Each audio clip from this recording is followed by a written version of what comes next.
Hello, everyone, and welcome to the first edition of the Aiken Chamber podcast. I'm your host, Jim Tunison, President and CEO of the Aiken Chamber, joined today by Aiken County Chairman Gary Bunker. Gary, welcome to the show. Thank you, Jim, for the invitation.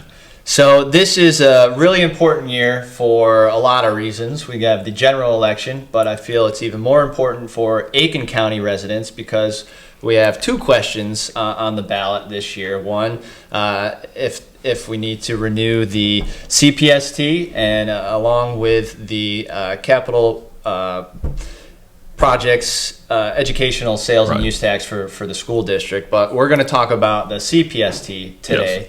Yes. So for folks who might not know anything about it, can you kind of give them the version, what is the capital project sales tax? Sure, I'll do the 30,000 foot level on this. Okay, the capital project sales tax is a 1% tax on sales, which is sometimes called the penny tax because it's a penny on the dollar, that was originally instituted by the Aiken County voters in the 2000 election. This year we have round 5 on the ballot. So this is not a new tax. This is purely a renewal of the existing capital project sales tax that the county voters have supported 4 times in the past. Basically what this does is this raises funding for capital projects for Aiken County, the cities of Aiken and North Augusta, and the 8 smaller cities and towns in Aiken County. Okay. And so who benefits from the funds that are collected through this tax? Well, really all the citizens benefit from the funds because and I only speak for Aiken County because the city of North Augusta, city of Aiken, the other small towns have their own lists on the CPST. But the big items for the county is that we have a lot of our emergency vehicles. We have road paving, road resurfacings, facility upgrades, and so on. We have a new communication system for emergency services planned. So I'd like to say that, if you see an ambulance coming down the road, that's the capital project sales tax. If you see it on the road and it's a county road, that's the capital project sales tax. If you see the station that the ambulance goes into or comes out of, that's the capital project sales tax. In essence, almost all capital purchases by Aiken County are funded through the capital project sales tax. Gotcha. So it really helps improve the quality of life for all Aiken County residents. It's really a must-have, and because these are items that we have to have in Aiken County, so it's a lot easier for us to raise it through a sales tax than to increase the property taxes and property tax-based borrowing. So if I can give an example, if we're going to have a project, if we fund it through capital project sales tax, we can do it with cash, without borrowing, and a fair percentage of that is going to be financed by people living outside of Aiken County who are visiting. Now, if I do it on property tax-based borrowing, this is now coming down on every homeowner, every business, and if it's borrowing, we're going to put interest on top of that too. So in many cases, it's about twice as expensive for Aiken County taxpayers to do these projects based on borrowing and property taxes than it is to just simply have the cash on hand and do the project. So I know a lot of times when people hear the word tax, yes, even myself, right? Like I get, okay, well, like what's going on? There's some red flags. So, but we need these funds one way or the other, and we're going to have to raise the capital and do these projects and make these investments one way or the other. So can you talk a little bit about some of the other forms and why maybe the CPST is a better way to do that? Well, sure. Government costs money. Revenue has to be raised. Now, there's 2 things to keep in mind. One is let's try to minimize the size of government to a prudent level so we don't have to burden the taxpayers any more than we have to. But the second part is that even when you hit that point, you still have to raise the revenue. So there's different ways to do this. Now, with property taxes, you are basically putting a tax on property. That means that folks never truly fully own their property. You're basically making something objective that is subjective. You look at your Zillow, right, and you can see your home value changes every day or by the hour almost. But property taxes assume that we could say, boom, this is a correct value. For folks who are on fixed incomes, if property tax rates go up, this is very hard on them. Now, the capital project sales tax is more like a sales tax, or more like the so-called fair tax, which was discussed several years ago as potentially a national sales tax idea. And in this case, there's a couple points to make. First of all, this has a greater connection to ability to pay. And second thing is that in South Carolina, these sales taxes have a lot of exclusions on them. So, for example, unprepared food is not covered. Medical services are not covered. Your gas is not covered. If you're buying a new car, there's a cap on it. So, in essence, we say a 1% sales tax. We say a penny on the dollar. But in essence, across the board, it comes out to more like half a cent on the dollar if you consider all purchases with the exclusions on that. And I want to get back to the property tax talking point too, because I think in one of your presentations that I saw, you talked about the millage rate. Can you talk about what the CPST does to that and compare it to other surrounding? Well, sure. We can spend 30 minutes talking about how millage works, but we'll just recall that a higher millage rate is more taxes, a lower millage rate is less taxes. Okay. The millage rate right now in Aiken County has been averaging about 69-70 mills for the last quarter century since the capital project sales tax came in the year 2000. In the quarter century before that, the millage rates basically tripled. Wow. In Aiken County. So we put the capital project sales tax in, provided a steady source of capital, and the need to increase the millage rate, which had gone on year for year, almost year on year for a quarter century, pretty much stopped.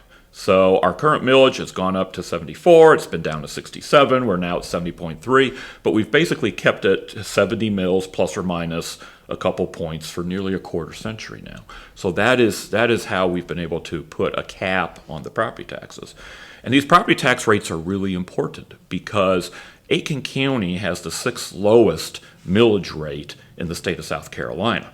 Now, if you're a business and you want to invest $100 million in the state of South Carolina, does it make more sense to invest in a county like Aiken, which has a millage rate of approximately 70 mills, or another county, and we have a few counties that have 200 plus mills? It's a real disincentive to have high millage rates. Now, if the capital project sales tax fails and I have to go raise millage, that's going to be about 20 mills added on. So we might go from 70 to 90, and that's going to be more than a 25% increase on people's property tax bills. I think a lot of folks move here. We get industry moving here. We get a lot of prosperity because we keep relatively low millage rates. And I think we all have a best interest in seeing that happen. Yeah, no, I would agree.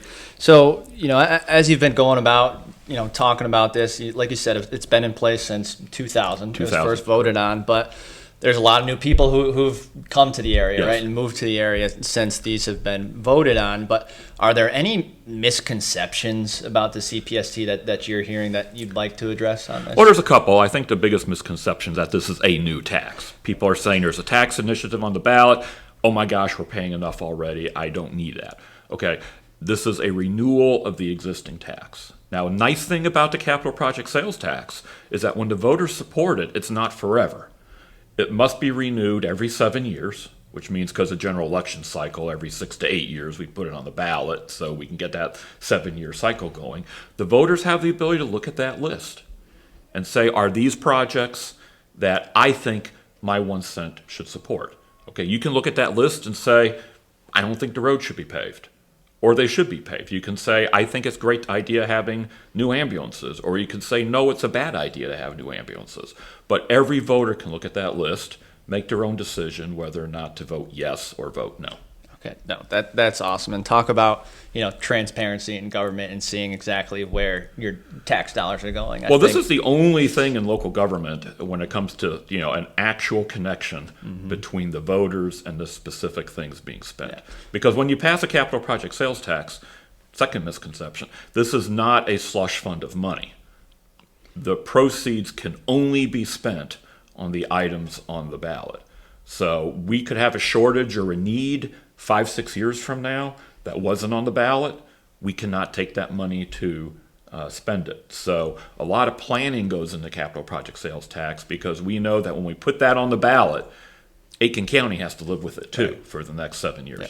So talk about the list of projects. Where can people go to get informed and see the list for themselves? Okay, well, there's a couple good locations. One thing I should note is that Aiken County cannot spend tax money promoting the capital project sales tax. So we do have a citizens committee that's been formed, and the chamber has helped, which is putting up some of the yard signs and doing some direct mail and basically being the campaign in favor of the capital project sales tax. And they do have a website at www.voteyescpst.com, and they do have the list of the capital project sales tax items on there.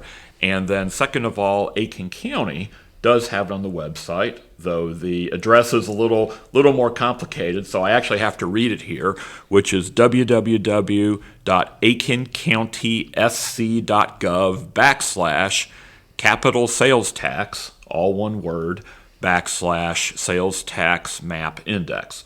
But you'll see the exact same information there. And I do encourage the voters to look at it before the election, because when the voters get into the polling place, right, they're going to be going page after page after page, because every project from Aiken County has to be listed.